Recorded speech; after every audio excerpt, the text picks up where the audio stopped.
80쪽입니다. 마가복음 14장 32절부터 36절까지입니다. 제가 하우링이 나서 좀 잘 조절하겠습니다.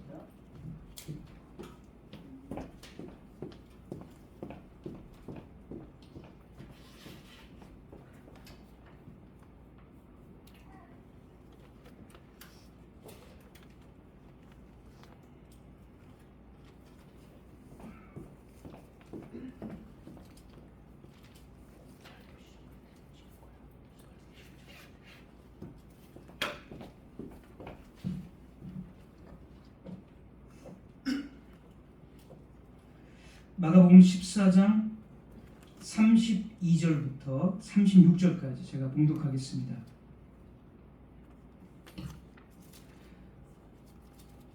그들이 겟세마네라 하는 곳에 이르매 예수께서 제자들에게 이르시되 내가 기도할 동안에 너희는 여기 앉아 있으라 하시고 베드로와 야고보와 요한을 데리고 가실새 심히 놀라시며 슬퍼하사 말씀하시되 내 마음이 심히 고민하여 죽게 되었으니 너희는 여기 머물러 깨어 있으라 하시고 조금 나아가사 땅에 엎드려 될 수 있는 대로 이때가 자기에게서 지나가기를 구하여 이르시되 아빠 아버지여 아버지께는 모든 것이 가능하오니 이 잔을 내게서 옮기시옵소서. 그러나 나의 원대로 마시옵고 아버지의 원대로 하옵소서 하시고. 아멘.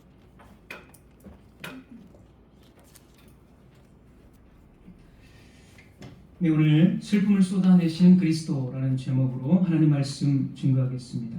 먼저 지난주 설교를 간략하게 말씀드리면 6월절 밤 예수님은 연약한 죄수처럼 보였지만 실제로는 사탄과 죄와 사망의 권세를 향한 하나님의 승리를 보셨습니다.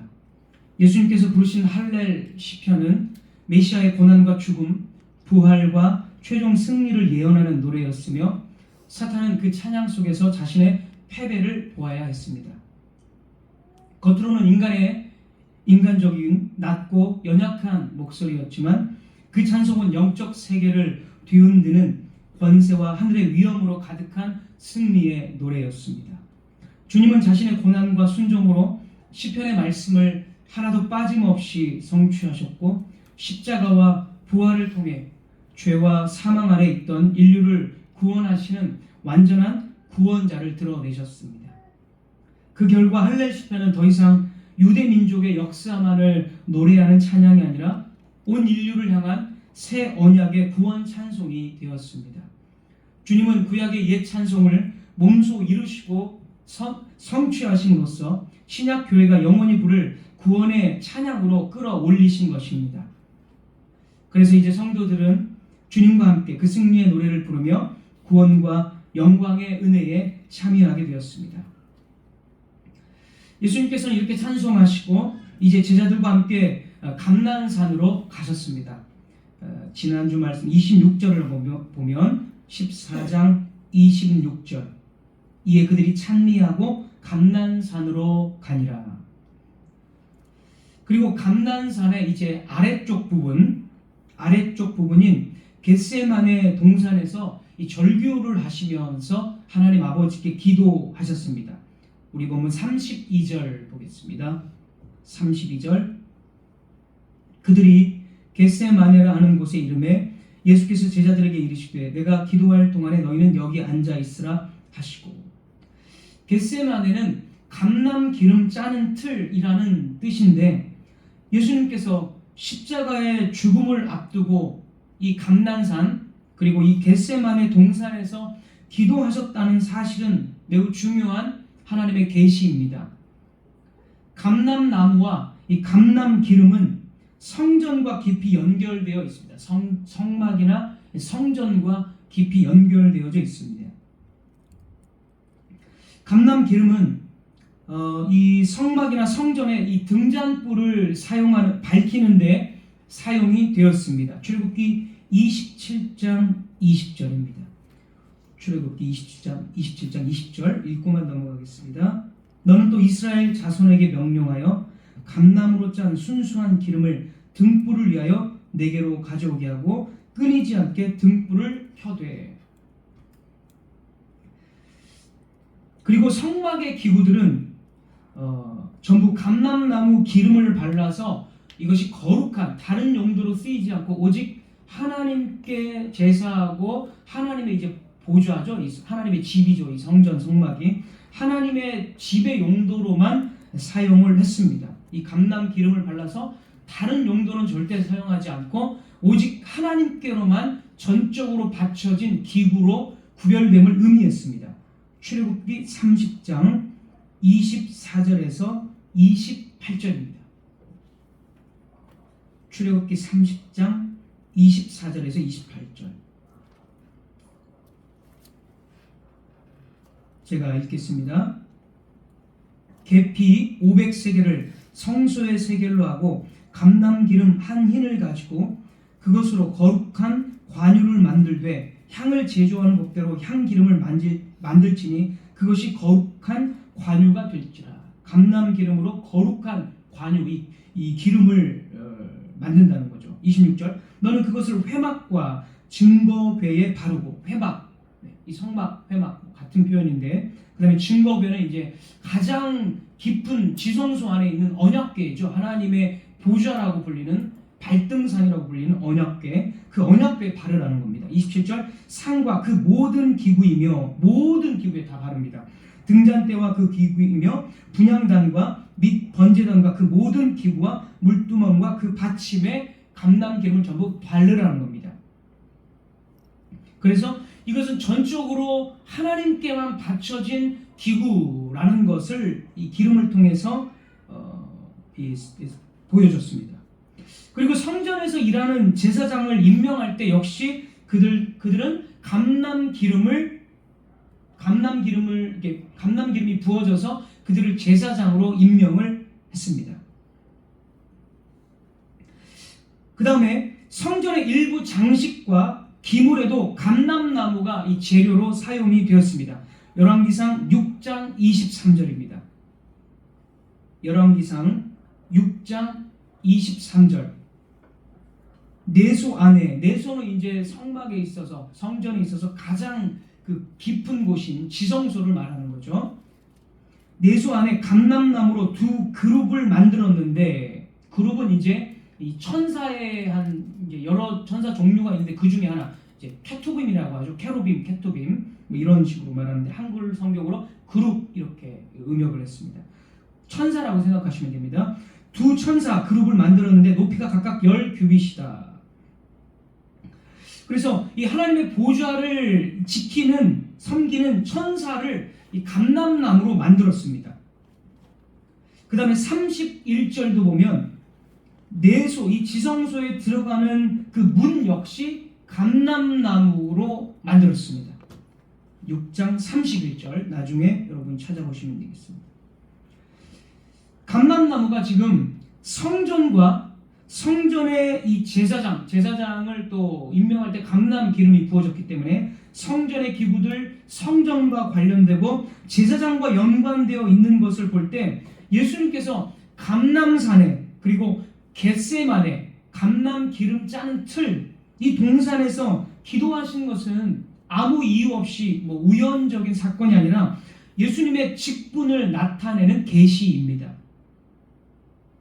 주님께서는 대제사장으로서 백성들을 구원하시기 위해 아버지의 뜻에 순종하시는 대제사장적 이 순종의 기도를 지금 드리시고 계신 겁니다. 그러니까 그 지성소로 나아가서 일종의 이제 감람산이 지성소가 되는 겁니다. 그 지성소에서 섬기고 있는 제사장으로서 중보의 기도라고도 할 수 있고 그 대제사장으로서 당신의 백성들을 구원하기 위한 그 제사를 준비하는 전적으로 구별된 그런 메시아로서 이 순종의 기도를 지금 드리고 있는 것입니다.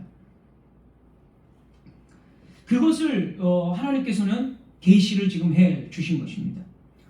그런데 주님께서는 이 잔을 내게서 지나가게 하옵소서 이렇게 기도를 하셨습니다. 우리 보면 36절을 한번 보겠습니다. 36절. 이르시되 아빠 아버지여 아버지께는 모든 것이 가능하오니 이 잔을 내게서 옮기시옵소서. 왜 예수님께서는 이 잔을 지나가게 옮겨달라고 기도하셨을까? 만약 여기에서 이 잔이 단순한 예수님의 육체의 죽음을 의미했다면 예수님의 이러한 기도는 이해할 수가 없는 기도입니다. 구약에서 이 잔은 죄인에게 부어지는 하나님의 진노와 심판을 여러 번 상징했습니다. 이사야 51장 17절에서 여호와의 분노의 잔 이렇게 말했고, 예레미야 25장 15절에서 진노의 술잔을 모든 나라로 마시게 하라. 하나님의 진노의 술잔을 모든 나라, 이방 나라들 가운데 다 마시게 하라. 다 하나님의 진노를 이제 부으시겠다, 뭐 이런 심판을 하시겠다라는 뜻입니다. 시편 75편 8절, 시편 75편 8절에서는 여호와의 손에 잔이 있어 악인들이 다 기울여 마시리로다. 악인들을 심판하는 잔, 이 분노의 잔이 하나님의 손에 있다는 것입니다. 그래서 그 악인들을 심판하시겠다는 겁니다.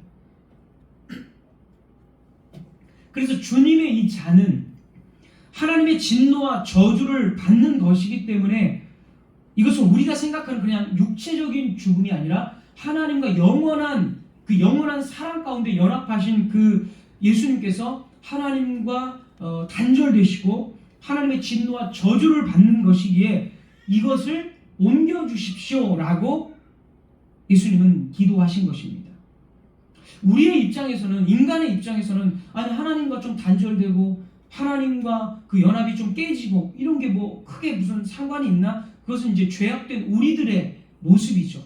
우리들은 뭐 하나님과 뭐 연합이 좀 깨지든 얼마든지 잘 사는 사람들이 우리이기 때문에 우리 입장에서는 뭐 그게 그렇게 뭐 두려운 건가? 이렇게 생각하실 수 있지만 예수님은 영원전부터 하나님과 온전히 하나 되시고 연합되신 하나님과 온전히 교통하시는 그 동일 본질의 하나님이신데 그 하나님으로부터 버림받으시고 하나님의 은혜가 완전히 차단된다는 것을 생각할 때 이건 도저히 견딜 수 없는 예수 그리스도의 고통이었습니다. 그래서 되도록 이 잔을 혹시 피할 수 있습니까? 라고 기도하신 것입니다. 하나님의 진노와 저주가 그만큼 예수님 입장에서는 정말 이게 가히 상상할 수 없는 그러한 진노와 저주이기 때문에 그렇습니다. 그러나 동시에 예수님께서는 내 원대로 마시옵고 아버지의 원대로 하옵소서라고 기도하셨습니다.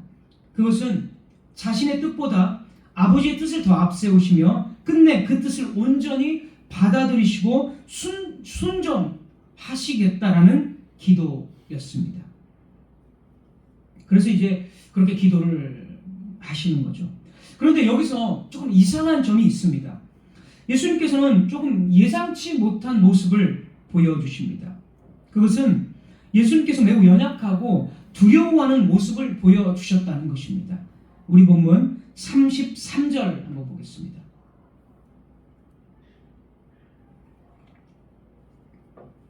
33절. 베드로와 야고보와 요한을 데리고 가실새 심히 놀라시며 슬퍼하셨고 34절. 말씀하시되 내 마음이 심히 고민하여 죽게 되었으니 너희는 여기 머물러 깨어 있으라 하시고 심히 고민하고 죽게 되었다. 이렇게 말씀을 하셨습니다. 한 번도 무너질 것 같지 않던 사람이 어느 날 갑자기 무너지는 모습을 보여준다는 것은 그를 신뢰하는 이들에게는 대단한 충격을 줄 것입니다. 주님께서는 무슨 일이든 다 아시고 가르치시고 제자들을 인도하셨습니다. 바람과 바다를 꾸짖어 잠잠하게 하셨고 귀신들을 내쫓으셨고 병든 자를 일으키시고 죽은 자를 살리실 때 그분은 조금도 망설임 없이 당신의 진리의 말씀을 말씀하셨습니다.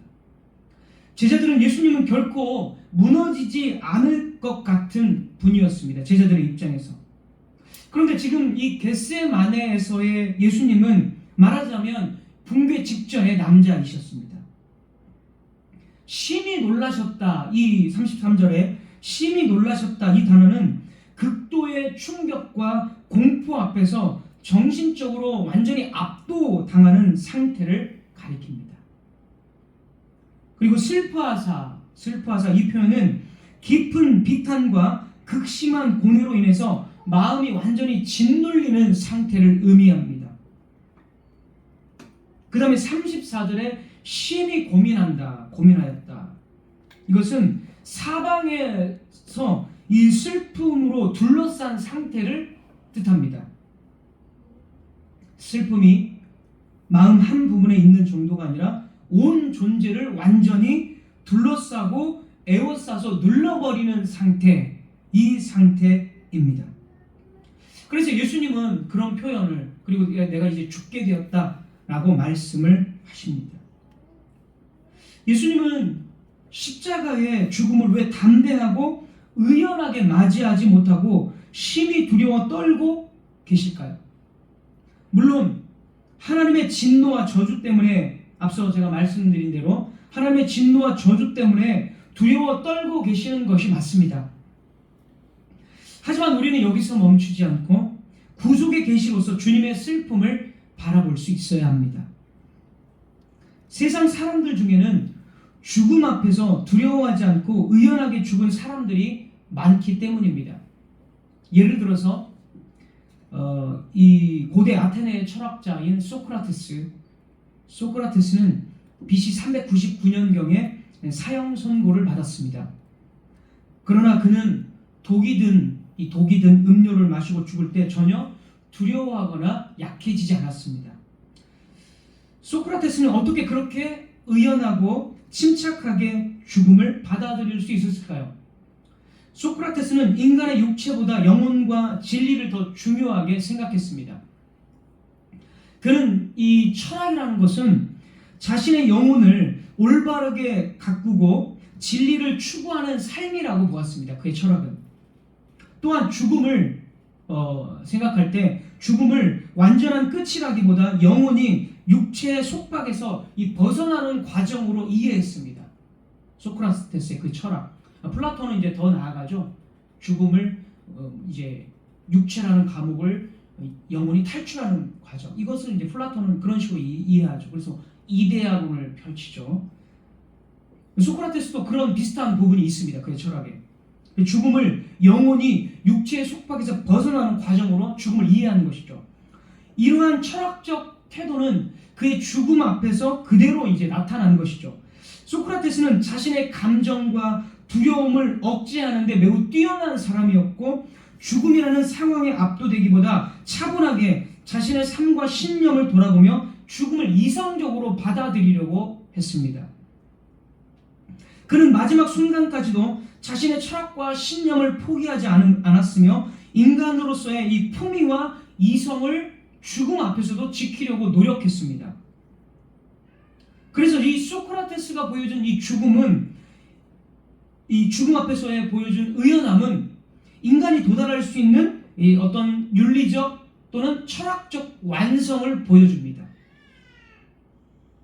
그는 철학이라는 도구를 통해서 죽음 앞에서도 인간이 이렇게 품위와 명예를, 자신의 신념을 지킬 수 있다는 것을 보여주었고, 그의 태도는 오늘날 많은 사람들에게 깊은 울림과 존경을 주고 있습니다. 또 순교자들은 어떻습니까? 고난을 당하는 순교자들조차 자신이 믿는 복음을 위해 죽어갈 때 그 죽음은 의로운 죽음이라는 인간적인 존엄과 칭송을 받습니다. 소크라테스처럼. 소크라테스는 이제 불신자들에게 칭송을 받지만 우리 기독교 안에서의 순교자들은 의로운 죽음을 죽었다라고 우리들은 그들에게 칭송과 박수를 보냅니다. 하지만 그리스도께서는 겟세마네에서의 이 슬픔에서 그러한 인격적 존엄, 영적인 존엄을 스스로 폐기하셨습니다. 예수 그리스도의 죽음을 시편 기자는 이렇게 미리 예언했습니다. 시편 22편은 메시아의 죽음과 고난을 아주 구체적으로 예언한 메시아 시편입니다. 뭐 다 살펴볼 수는 없고 딱 한 구절만 살펴보면 시편 22편 6절입니다. 시편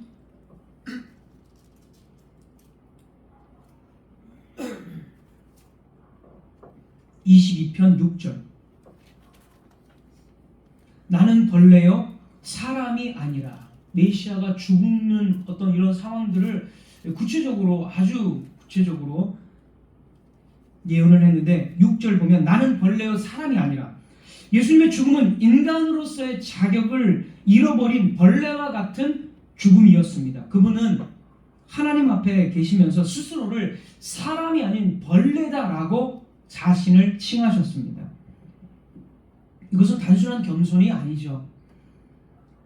겸손이 아니라 그분이 우리를 구원하시기 위해서 겪으신 그 처절한 슬픔과 비하, 이제 낮아지심이라고 하죠. 비하, 자기 비하죠. 이 낮아지심의 깊이를 나타내는 고백입니다.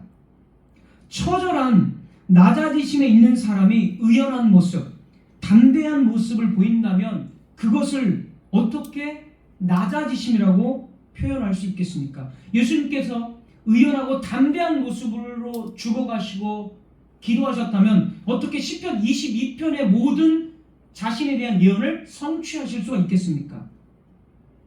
그리스도께서 철저히 슬퍼하신 것은 인간적 존엄조차 유지될 수 없는 낮아지심의 증거였습니다.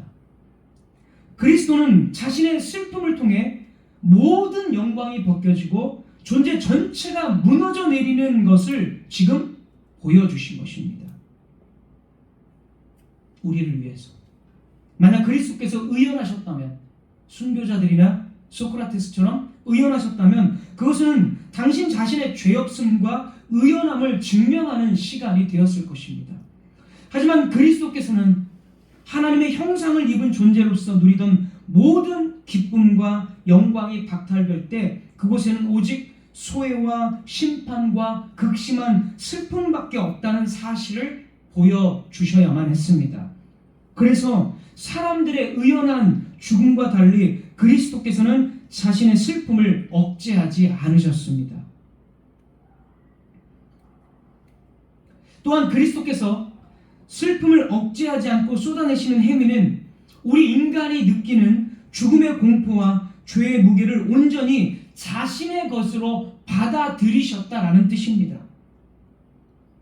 순교자는 죽음의 순간에도 하나님의 위로를 받고 죽을 수 있었지만 그리스도는 그 위로가 끊어지는 것은 물론이거니와 하나님과의 완전한 단절 속에서 영원한 지옥의 고통을 겪으셔야 했습니다. 만약 그분이 끝까지 흔들리지 않는 의연함을 보이셨다면 그분은 인간의 비극을 내려다보는 숭고한 이 성인으로서는 남으실 수 있었을지 몰라도 인간의 죄를 대신 짊어지는 구속자는 되실 수 없었을 것입니다. 그러니까 그리스도께서 슬퍼하신 이유는 구속자로서 우리 모든 예정된 백성들, 모든 하나님의 백성들의 죄를 짊어지시고 하나님의 이 모든 진노와 저주를 직접 받아내는 그 죄와 죽음이 무엇인지를 보여주셔야 했기에 그분은 슬픔을 억제하지 않으시고 다 표출해 내신 것입니다. 따라서 주님의 슬픔은 한 인간이 겪는 죽음에 대한 공포가 육체적인 죽음, 고통 이런 것이 전혀 아닙니다. 그것은 모든 하나님의 백성들 죄 전체가 자신의 몸과 영혼 위에 얹힐 때 발생하는 구속자만의 유일하고 특수한 고통입니다. 죄 없으신 분이 죄가 되셨고 영원전부터 아버지 품 안에 계시던 분이 하나님과의 단절 속에서 모든 죄의 저주가 무엇인지를 당신의 슬픔으로 표현하신 것입니다. 그래서 주님은 여기서도 당신의 백성들을 위한 구속의 행위를 하고 계십니다. 그리스도께서는 벌레처럼 낮아지심으로써 당신께서 시편이 예언한 구속자이심을 계시하셨습니다. 처절한 슬픔과 무너짐 속에서 죄인과 하나님 사이에 서서 하나님의 진노를 대신 감당하시는 참된 중보자이심을 계시한 것입니다. 소크라테스의 의연함은 그저 인간적 성숙의 극치이거나 철학적 기교에 불과하지만 그리스도의 슬픔은 그 자체로 거룩한 구원의 계시가 됩니다. 그리스도께서 낮아지시지 않고서는 우리의 구속자가 될 수 없기 때문입니다. 겟세마네에서의 그리스도만의 특별한 사역, 그분과 하나님 사이의 특별한 관계, 그분이 중보자로서 받으신 특별한 사명을 보지 못한다면 겟세마네는 아무런 의미가 없습니다. 주님께서는 겟세마네의 슬픔을 당신의 제자들이 볼 수 있도록 하셨습니다. 이는 그분의 슬픔과 고뇌가 제자들을 통해 당신의 교회에 전해져야 할 계시이기 때문입니다. 그래서 주님은 제자들을 데리고 가셨고, 특히 누가복음 22장 41절을 보면 이 제자들을 전부 돌 던질 거리, 그러니까 돌 던질 거리라면 약 20m, 30m 정도가 되겠죠. 20m, 30m 정도의 제자들을 두시고 겟세마네의 그 슬픔과 절규를 목격하도록 하셨습니다. 비록 제자들은 졸고 있었지만 그들은 그 밤에 이 처절한 울음소리를 잠결에 분명히 들었을 것입니다. 주님은 자신의 고뇌를 숨기지 않음으로써 제자들에게 우리를 위한 구원이 어떠한 대가를 치르고 이루어지는가를 몸소 보여주신 것입니다. 이런 모습을 통해 우리 주님은 진정한 시편이 예언한, 시편뿐만이 아니라 모든 구약 성경이 예언한 진정한 중보자여 메시아이심을 드러내신 것입니다. 세상이 갈망하는 거짓된 메시아들은 언제나 영웅적인 강인함을 무기 삼아 나약함과 슬픔을 감추려고 합니다. 그들은 자신의 탁월함으로 대중의 갈증을 해소해 주겠다며 스스로를 높이고 우상화하지만 이는 결국 인간이 바라는 욕망을 투사한 허상에 불과합니다. 유대인들이 그토록 기다렸던 메시아상, 메시아의 이미지 역시 이러한 인간적 욕망의 결정체였습니다. 그들은 로마의 압제를 단번에 물리치고 다윗의 영광을 지상에 다시 세울 압도적인 승리자, 압도적인 강인함으로서의 메시아를 갈망했습니다. 그러나 그리스도께서는 그들이 기대한 위풍당당한 영웅의 자리를 거부하시고 대신 슬픔과 눈물로 얼룩진 겟세마네의 고독 속으로 걸어 들어가셨습니다. 그분은 강인함을 과시하며 사람들을 현혹하는 거짓 메시아들과 달리 하나님의 진노의 잔 앞에서 자신의 무너짐을 우리들에게 그대로 드러내셨습니다. 그분은 마지막 순간에서조차 아무것도 감추려 하지 않았습니다. 사람들은 지켜보고 바라보았습니다. 주님께서 엎드러져 짓이겨지고 벌거벗은 채 우주 전체에 노출되어 있으신 모습을 말입니다. 하지만 바로 그 처절한 슬픔과 멸시가 우리 대신 하나님의 진노를 감당하고 계신 참된 중보자이자 유일하신 메시아이심을 증명하는 가장 강력한 표징이었습니다. 그래서 오늘날 우리들은 겟세마네의 그 밤을 기억해야 합니다. 세상은 여전히 스스로를 높이는 자들에게 환호하며 십자가 없는 영광과 눈물 없는 승리만을 갈망합니다. 사람들은 그리스도의 처절한 무너짐보다는 화려한 성공 신화와 특별한 영적 체험을 과시하는 자들의 언변에 열광하고 그들을 추종합니다. 고난의 십자가를 짊어진 주님의 모습은 낡은 유물로 치부되고 자신의 강인함과 성취를 거룩함으로 포장하는 거짓된 자들의 연극에 기꺼이 지갑을 열고 영혼을 내어주며 굴복합니다. 그들이 조작한 성공한 메시아를 보며 안도하고 그 우상들에게 굴복함으로써 자신의 결핍을 채우는 것을 교인들은 믿음이라고 생각을 합니다.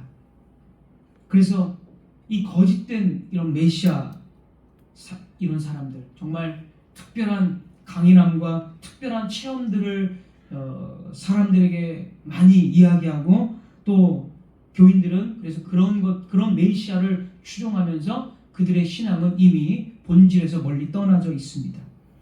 이런 사람들은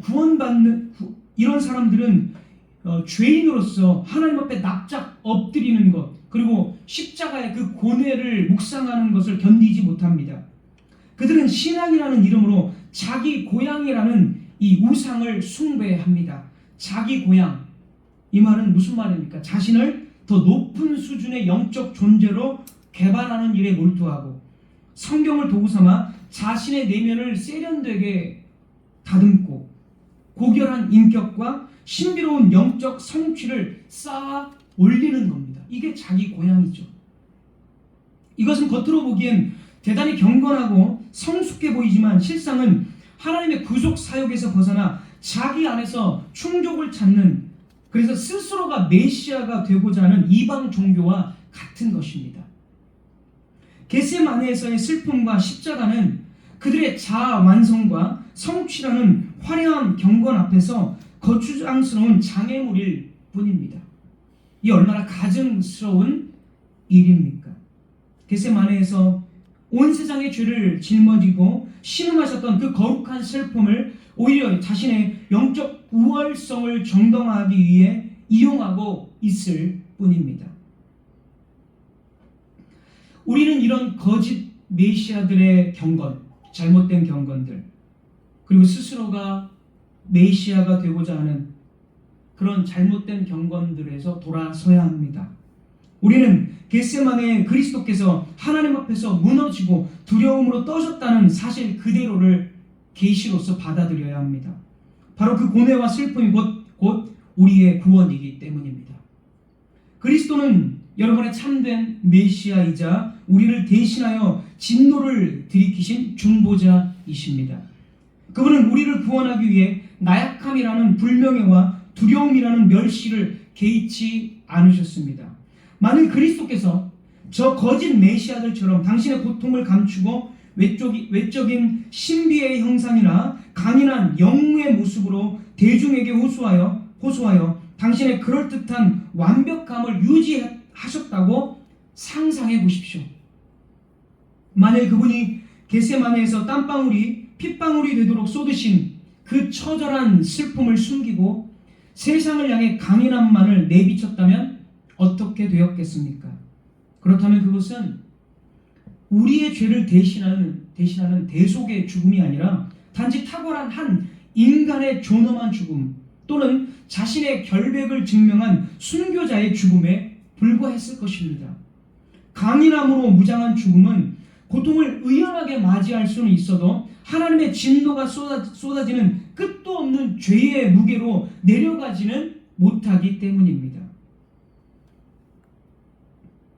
우리는 죽음을 마주한 두려움 앞에 핏방울 같은 땀을 쏟으셨던 바로 그 무너진 주님을 원합니다.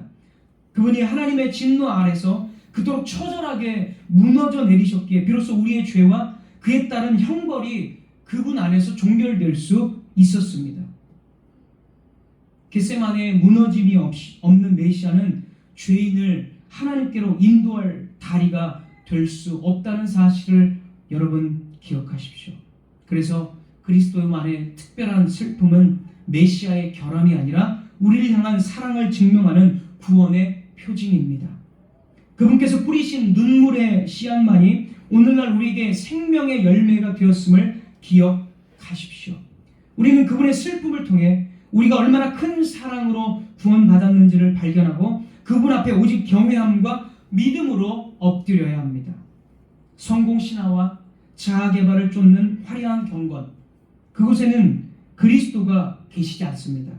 그리스도는 오직 자신의 연약함과 죄인됨을 뼈저리게 인식하고 하나님 앞에서 부서지기를 두려워하지 않는 자들의 메시아이십니다. 그래서 우리는 오늘 겟세마네에서 무너진 그 주님을 우리의 메시아, 우리의 중보자로, 우리의 주님으로 찾고 구해야 합니다.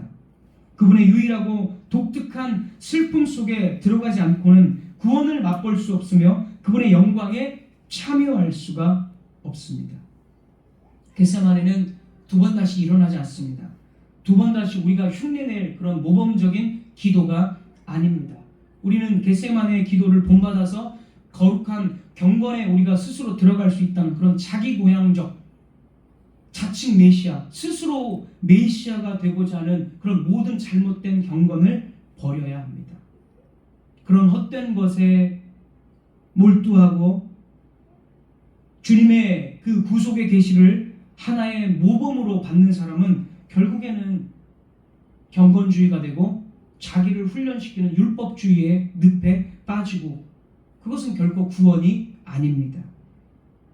우리의 구원은 오직 주님의 처절한 대속만을 의지하며 주님을 의지하는 것, 그것이 바로 우리의 구원입니다. 예수 그리스도의 그 구속의 계시를 우리는 보아야 합니다. 그것을 발견하지 못한다면 우리는 감히 구원을 논할 수가 없습니다.